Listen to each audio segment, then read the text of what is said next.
ba magkaroon ng cinema room sa iyong bahay? Magkaroon ng big screen nang hindi gumagastos ng sobrang laki. Alam naman natin, tayong mga Pinoy, mahilig tayong manood ng mga videos. Kaya nga bumenta sa atin ng YouTube and Netflix. Pero pinangarap mo ba magkaroon ng cinema room? Or sabihin na natin, sinihan sa loob ng iyong bahay? Lahat tayo pinangarap yan, magkaroon ng sariling entertainment area sa ating mga tahanan. So ngayon, meron ako ipapakita sa inyong product. Ito ibigay sa atin ng Lumos Philippines. Ito ang Lumos Ray Projector. So dito sa product na to, magkakaroon ka ng instant big screen. Meron pang Dolby Audio nang hindi ka gagastos ng sobrang laki. So tara, umpisahan na natin.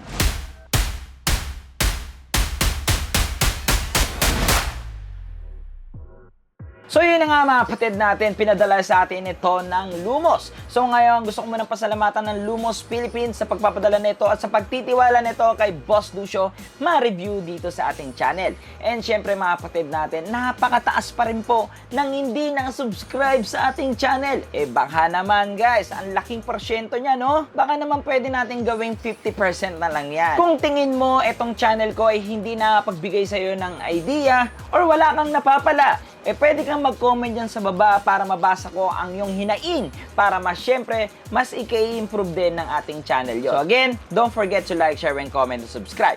So ngayon mga kapatid, balik tayo dito sa ating topic. So first, syempre, dito tayo sa unboxing. Second, the build and quality and the features netong Lumos Ray Projector. At syempre, quick installation mga kapatid natin. And hindi mawawala ang verdict and the price of the product. So mga kapatid, tara, umpisa na natin. So pagbukas, makita natin kaagad dito na may isa pang box. So mamaya na natin tignan yan. Ito rin, meron ditong user's manual. Syempre, hindi mawawala yan.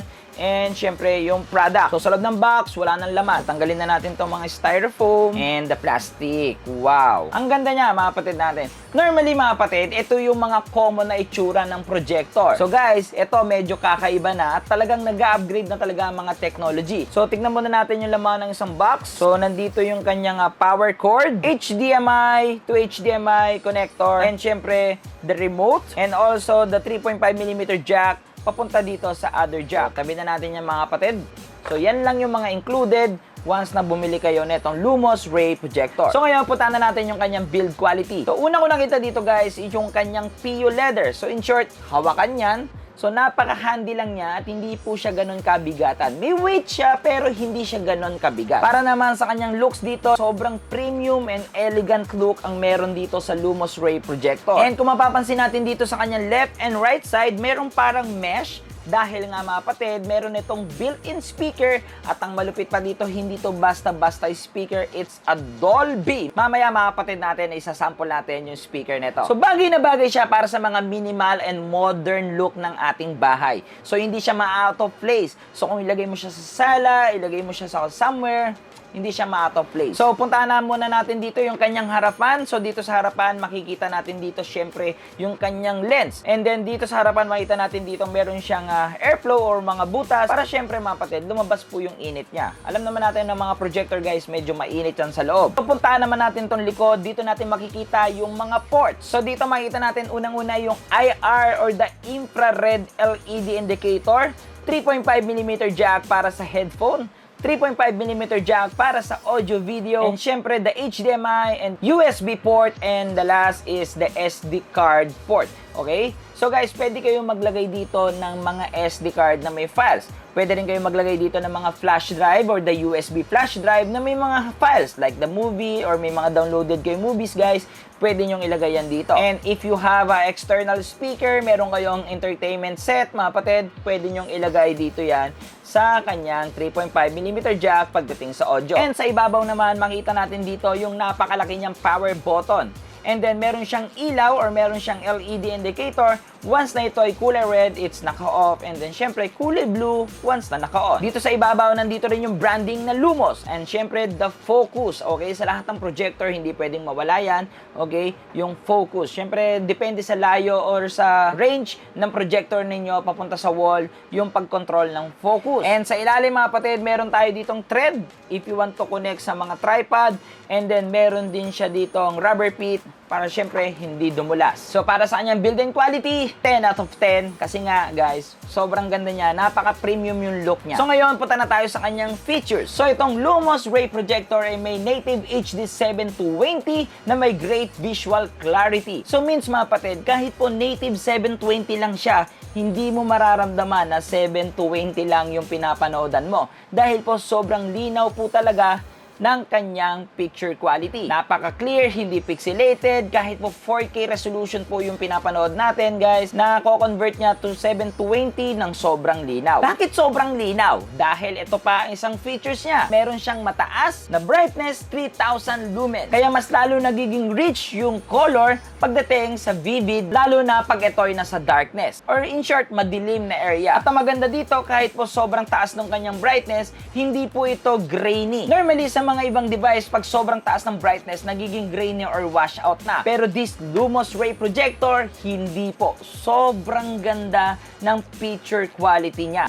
That's why, kahit 720p resolution lang siya, sobrang linaw po talaga. So this projector ay merong massive screen with a little space. So ibig sabihin mga kapatid, kahit po maliit lang yung space mo, kaya niya magbigay ng malaking screen display sa'yo. Good na good siya sa mga maliliit na bedroom, maliliit na living room. Dahil meron siyang around 3 meters distance, can project an impressive 100 inches screen. Wow! Isipin mo yung mga kapatid, 100 inches yung screen mo, napakasarap manood nun. 50 inches nga lang na screen, sobrang sarap na manood. Isipin mo, 100 inches pa yan. Nang sobrang linaw. And also, this projector, meron siyang inbuilt Netflix plus YouTube. Like what I said, ang mga Pinoy mahilig tumambay sa YouTube and Netflix. That's why, meron itong Lumos Ray Projector. Bukod doon, meron siyang inbuilt Android operating system. And dahil nga meron siyang Android operating system, meron siyang Google Play. If you want to install other application like the HBO Go or anything mapatid, pwede po. Para ka ng Smart TV dito sa Lumos Ray Projector. Isa pa sa nagustuhan ko sa features na itong projector na to, meron siyang built-in wireless mirroring. So in short mga kapatid, ang inyong mga smartphone, pwede nyo pong i-mirror dito ng sobrang dali. Meron gamit dito ang sarili nilang software na AirScreen. Lahat po dito ng klase ng smartphone, mapa Android or iOS device, pwede po. Low latency delay. So kung mahilig ka maglaro ng mobile games at gusto mo na sa big screen,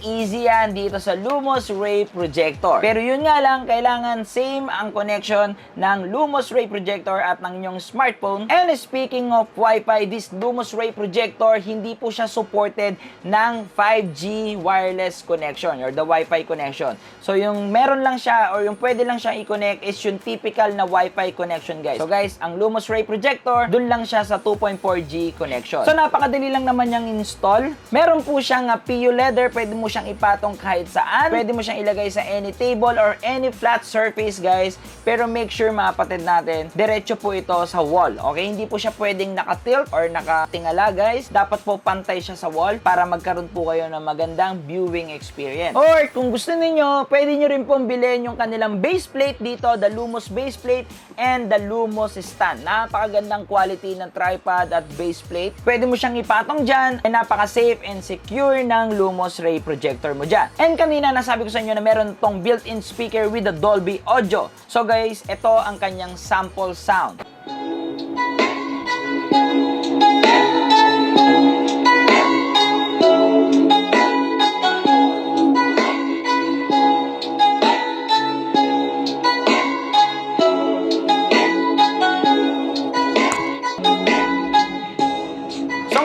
Punta na natin yung ating verdict or masasabi ko dito sa projector na to. Para sa kanyang presyo, ito na yung pinakainaantay ng lahat. So itong Lumos Ray Projector ay nagkakahalaga ng 8,999 pesos sa kanilang website na pwede nyo mabili also sa kanilang Facebook page na ilalagay ko rin po sa description box. And para naman sa Lumos Ray Projector na Smart Edition ay nakakalaga naman ito ng 11,999 pesos. Boss Lucio, kala ko ba mura? Ba't ang mahal? So ngayon, pakinggan nyo muna yung aking verdict. Baka dito masabi ninyong sobrang mura na nga itong Lumos Ray Projector. So first na nagustuhan natin dito guys is yung kanyang look. look. Napaka-premium and elegant, and like what I said, po pwede siya sa lahat ng pwesto. Lagay mo sa living room, lagay mo sa bedroom, lagay mo sa kitchen, hindi siya ma-out of place dahil yung kanyang looks talagang sumasabay sa kung anong meron ngayon. Pangalawa, mga kapatid natin dito, is yung kanyang operating system. So ngayon, para ka na nga naka-smart TV dito sa Ray Projector.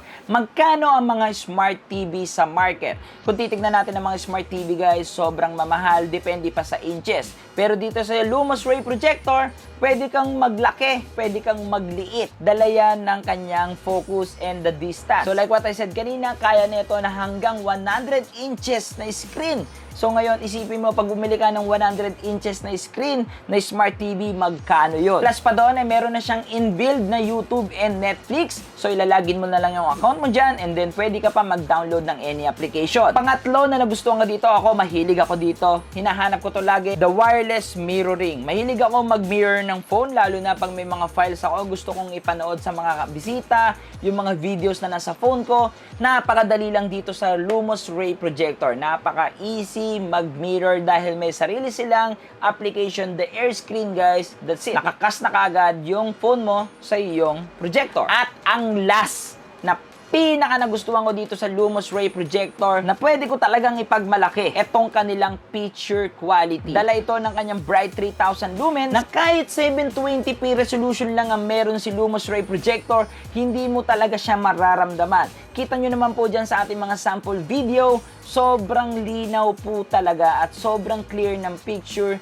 Even the sound, sobrang ganda. Hindi po talaga siya cheap or tinipid pagdating sa features na yan. Kaya yung mga detail, yung kulay, sobrang nakakatuwa. So, sobrang solid ng viewing experience mo dito sa Lumos Ray Projector. So, ngayon, tatanungin kita, mahal ba ang 8,999 para sa ganyang features? Magkakaroon ka na ng cinema vibe sa iyong bahay para sa iyong living room or bedroom. Magkakaroon ka pa ng 100 inches screen display na with the great visual clarity, or in short mga kapatid, na magandang picture quality. Para sa akin guys, sobrang mura na po niyan. Kaya this Lumos Ray Projector is super recommended para sa mga naghahanap ng mga nasabi ko. So again, gusto ko po magpasalamat sa Lumos sa pagpapadala nito dito, at sana masundan pa ng mga ibang product ng Lumos. So maraming salamat po sa inyo. And syempre mga kapatid, kung hindi kayo naging satisfied sa aking mga sinabi, or kung tingin nyo may mali ako sa aking mga sinabi, pwede po kayo mag-comment yan sa baba. Babasahin niya ni Boss Lucio. And syempre, road to 100k na po tayo mga kapatid. Onting-onti na lang. Kaya wag po ninyong kalimutan mag-like, share, and comment, and subscribe. At yung malita bell para lagi kayong updated sa lahat ng ating video. So yun mga kapatid, again, I'm Luis D. Orteves, aka Boss Lucio, ang inyong stream coach para sa inyong mga stream and tech problem. Happy streaming!